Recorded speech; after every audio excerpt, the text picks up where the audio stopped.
Varautuminen ja valmiussuunnittelu.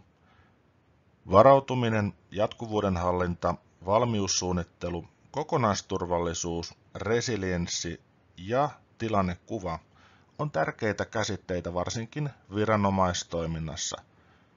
Tämä johtuu ainakin tiettyyn pisteeseen asti siitä, että viranomaisten tehtävistä on säädetty lainsäädännössä ja tästä johtuen riskien hallinnassa pyritään ennaltaehkäisevästi torjumaan erilaisia toimintaa uhkaavia tilanteita.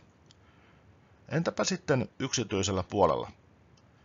Eikö juuri liiketoiminnan jatkuvuuden turvaaminen ole kaikkien yrityksien intresseissä? Kyllä varmasti on. Kun tunnistamme erilaisia riskejä turvallisuuden eri osa-alueilta, voimme alkaa ryhtyä hallitsemaan niitä.